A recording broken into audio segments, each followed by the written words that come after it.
Hi welcome to Lissy channel. Lissy channel இன்றைக்கி என்ன பார்க்க போகிறோன்னா, தேங்காவே இல்லாமல் தேங்காய் சட்னி மாதிரி ஒரு தண்ணி சட்னி தான். இது மதுரையில் ரொம்ப ஸ்பெஷலான சட்னி. ஸோ இதுக்கு என்னென்ன இன்க்ரீடியன்ஸ் வேணும்னு பார்க்கலாம் வாங்க.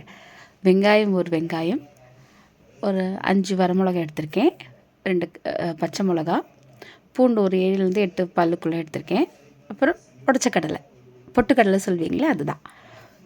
ஸோ கடாயில் ஒரு 2 டேபிள் ஸ்பூன் அளவுக்கு எண்ணெய் விட்டுக்கோங்க. நான் தேங்காய் எண்ணெய் தான் விட்டுருக்கேன். இதில் வந்து நான் உங்கள்கிட்ட காமிச்சு இல்லையா இன்க்ரீடியன்ஸ் எல்லாம், வெங்காயம், பச்சை மிளகா, வரமிளகா இதெல்லாம் போட்டு ரொம்ப வதங்கக்கூடாது. லைட்டாக உப்பு போட்டு வதங்கி அந்த கண்ணாடி பதம் வர அளவுக்கு வதக்கிக்கோங்க. என்னோடய சேனலை ஃபஸ்ட் டைம் பார்க்குறவங்க சப்ஸ்கிரைப் பண்ணிக்கோங்க. என்னோடய சேனல் பார்க்கும்போது உங்களுக்கு வேல்யூபுளாக இருந்தால் என்னோடய வீடியோவை ஷேர் பண்ணுங்கள், லைக் பண்ணுங்கள், கமெண்ட்ஸ் பண்ணுங்கள். பக்கத்தில் இருக்க பெல் ஐக்கானை கிளிக் பண்ணிக்கோங்க. நான் போடுற வீடியோலாம் உங்களுக்கு அப்டேட் ஆகி காட்டும். ஓகே, இதெல்லாம் போட்டாச்சு. வெங்காயம் போடுறேன். ரொம்ப வதங்கிடக்கூடாது, அது மாதிரி வதங்காமல் இருக்கக்கூடாது. லைட்டாக அந்த கொஞ்சமாக உப்பு போட்டு லைட்டாக வதக்கி எடுத்துக்கோங்க. ஏன்னா நம்ம இதில் பூண்டெல்லாம் போடுறோம். ஸோ அதனால் அந்த ஸ்மெல்லாம் இருக்கக்கூடாது. ஸோ அதுக்காக நம்ம லைட்டாக வதக்கிக்கலாம் எண்ணெயில். இது தேங்காய் எண்ணெயில் பண்ணும்போது இன்னும் நல்லாயிருக்கும்.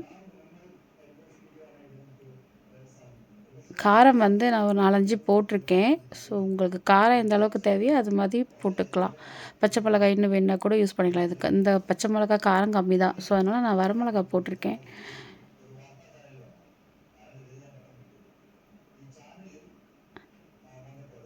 லைட்டாக உப்பு போட்டுக்கோங்க, போட்டு நல்லா வதக்கிக்கோங்க.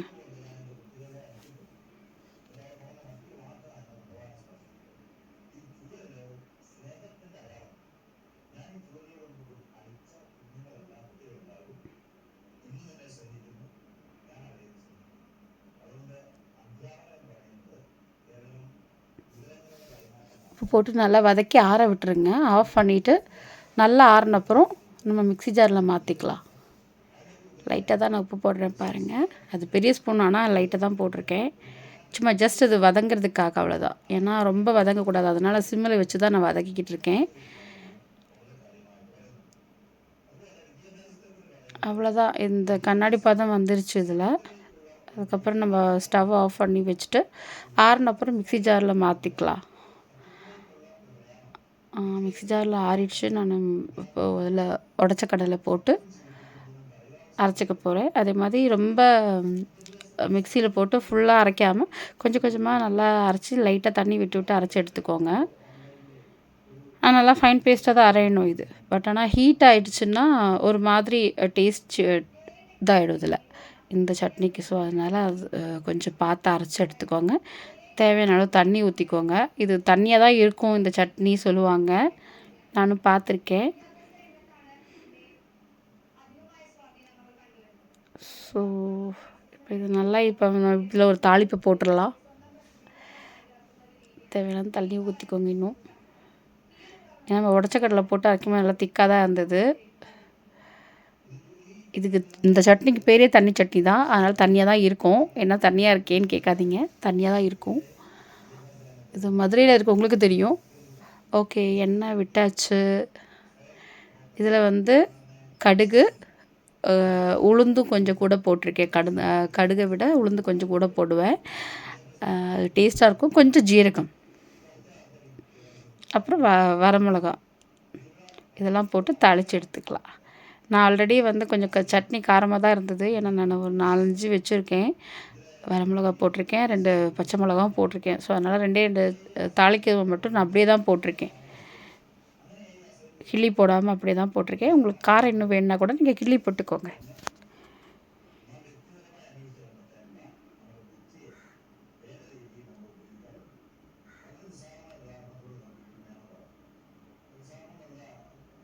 இது நல்லா மொரிஞ்சிடும். இது பண்ணப்புறம் காஞ்ச மிளகாவும் போட்டு சட்னியில் கொட்டிடுங்க. அவ்வளோதான், சுவையான மதுரை சட்னி ரெடி. மதுரை தண்ணி சட்னி. நான் காலையில் செஞ்சேன். பட் மதியானம் தான் வீடியோ போடுறேன். பட் ஆனால் நல்லா தான் இருந்தது. சூப்பராக இருந்தது. சாப்பிட்றது இட்லி கூட சாப்பிட்றதுக்கு நல்லா தான் இருந்தது. நீங்களும் ட்ரை பண்ணுங்க. உங்களோட வேல்யூபிளான கமெண்ட்ஸ் என்னன்னு சொல்லுங்கள். செஞ்சு பாருங்கள். ஈஸியாக தான் இருக்குது சட்னி. நம்ம எப்போவுமே வந்து கார சட்னி, தேங்காய் சட்னி, புதினா சட்னி, கொத்தமல்லி சட்னி இப்படிலாம் சாப்பிட்டுட்ருக்கோம்ல. இது ஒரு தனி சட்னி. இப்படி சாப்பிட்டு பாருங்கள். டிஃப்ரெண்ட்டாகவும் இருக்கும். நல்லா தான் இருக்குது.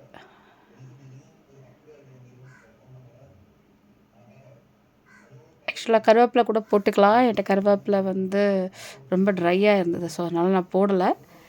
நல்லா தான் இருக்குது. இட்லியில் நல்லா ஊற்றி ஊற வச்சு சாப்பிட்டிங்கன்னா இன்னும் டேஸ்ட்டாக இருந்தது. இன்னும் கூட தண்ணியாக தான் நான் பார்த்தேன் இந்த சட்னியை. பட் ஆனால் நான் ரொம்ப தண்ணி ஆக்கலை. தேவையான அளவுக்கு தண்ணி ஊற்றிக்கிட்டேன்.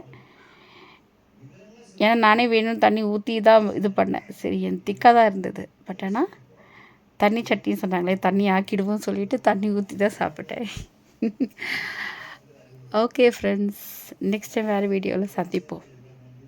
தேங்க்யூ. தேங்க்ஸ் ஃபார் வாட்சிங்.